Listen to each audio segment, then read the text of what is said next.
Assalamualaikum doctors. In this video, I'm discussing clinical governance to the medical student. So, as usual, I ask CAP.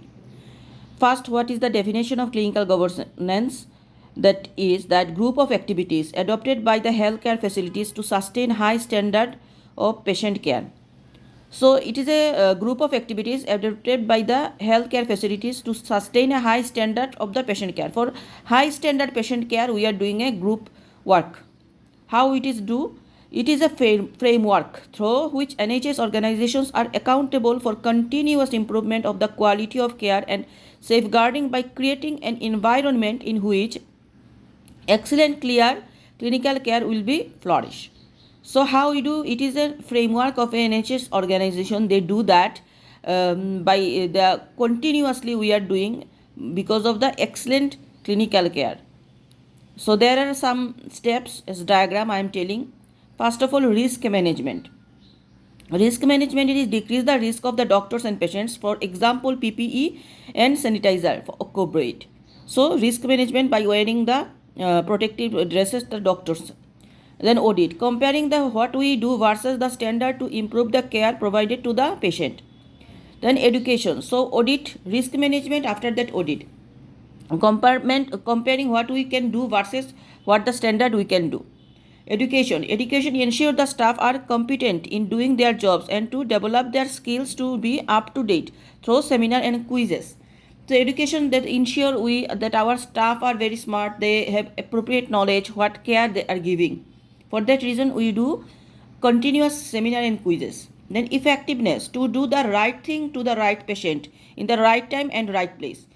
So effectiveness occur or not, the steps are to do the right thing with the right place with the right patient right time.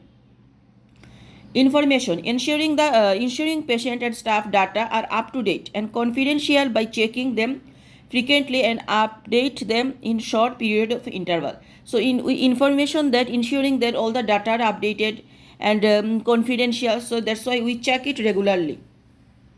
Then is informations I tell. Then patient involvement and experience. Patient involvement and experience, this step is ensure the patient are involved in the delivery of the service to increase the quality and sustainability by making questionnaire about the service and suggestion box. So in hospital we keep a suggestion box and questionnaire box where the opinion will be the patient give, they get good services, good behavior, these are.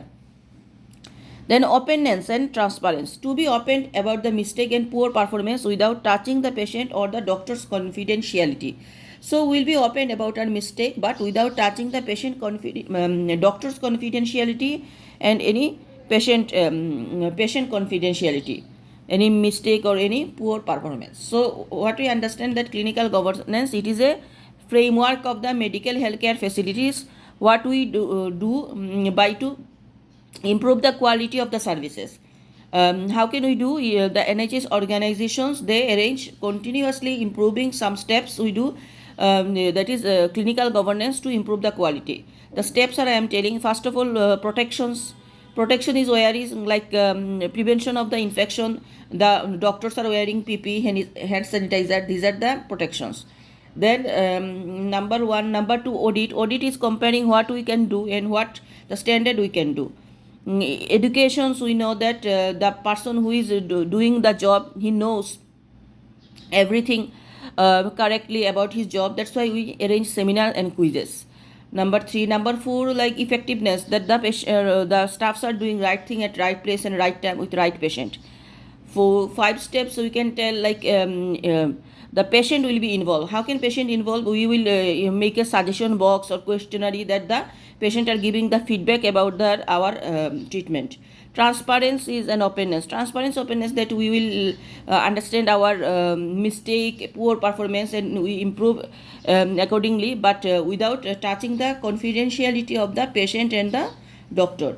Other is information. Information is that will ensuring that the patient and staff are the date and confidential information, the information, the data in the hospitals, these are up to date. That's why regularly frequent check. So these are the Clinical governance, we medical student, IRCAP, introduction, repo, clarify the rule, attender and the prior knowledge, then definition we tell, and these steps. Steps are risk management, we remember the headline, then we can easily memorize. The steps are risk management, audit, education, effectiveness, information, patient involvement and experience, and openness and transparency. So what are the steps? First of all, risk management, audit, then education, effectiveness, then informations, patient involvement, and openness and the transparency. Clinical governance, again the definition just telling, it is a group of activities adopted by the healthcare facilities to sustain the high standard of patient care. How? It is a framework through which NHS organizations are accountable for continuous improvement of quality of care and safeguarding by creating an environment in which excellent clinical care will be flourish. Thank you.